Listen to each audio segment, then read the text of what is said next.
intervention design series. The premise of all of this really is to try and explain to people that are not in development the steps that we go through, some of the things that we contemplate when we're designing intervention to relieve any constraints that we find in any particular market systems.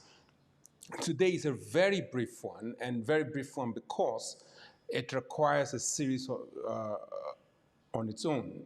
This is partnership. The reason we have partnership in market systems.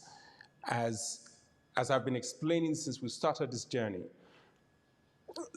in market systems development focuses on stimulating, catalyzing, facilitating private sector relationships that is commercially beneficial to the company and our beneficiaries.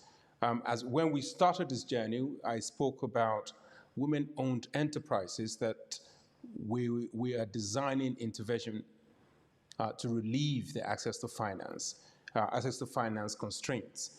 But what has happened as we progress through this is that I decided to just highlight the things that we do in market system development as opposed to actually go through an intervention design.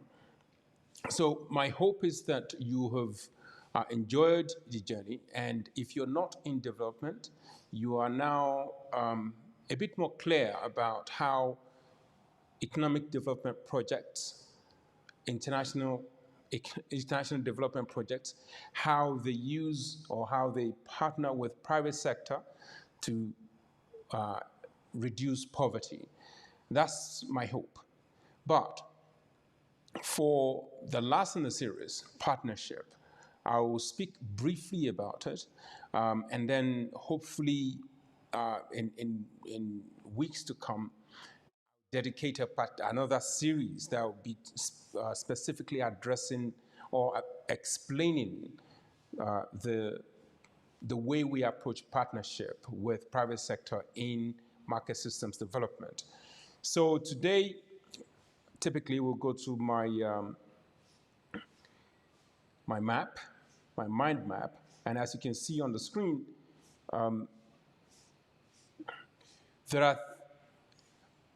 are three things really that we ought to consider when we're thinking when we think of a partnership with private sector companies. The selection. Now, the selection is a bit problematic at times for us. There are some companies out there that understand exactly what it is that we need in development. They understand our language. So what they do is present us with what is easy to do. So we tick the boxes and our donor are happy and we are happy with the intervention. So what has happened is that we've designed tools that we can use in selecting a particular private sector partner. There's numerous tools, but there are one or two that I will discuss in the series when I begin to explore partnership. The other very important thing is the relationship with a private sector partner. Our premise really is that if you can change a company to be more inclusive in its business model, in its commercial transactions, inclusive of poor people, that will increase either income or some level of economic activity for the poor. And the larger or the growth enjoyed by the private company would hopefully feed straight to the poor people. So that's essentially why we do the partnership. So it's then important to get the relationship right. The relationship is not a project seeking services from private companies.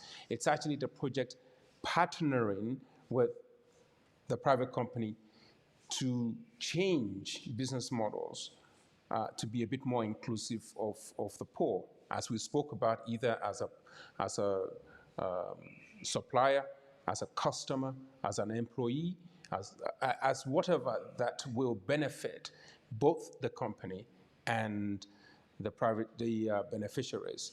So the relationship will form the way the agreement we strike with the partner is especially important. So it's not a service contract, but more, although there are service contracts that can be compliant to market systems approach. All of this we'll explore when we do the partnership series. But so the agreement is important. The type of relationship we have with the private sector partner is absolutely important. More important is to be very clear about when we exit our relationship with the private sector company. If this is not defined and if it's not well spelled out, it can damage the reputation of the project, of the donor, and really will not have any major impact on the market. We hope that our relationship with companies and changing their model, business model, and making it more inclusive will lead to growth that companies like them will copy, and thereby increasing the inclusiveness or the scale of inclusiveness. So that's my lot for today. From tomorrow, we'll start another series. Thank you.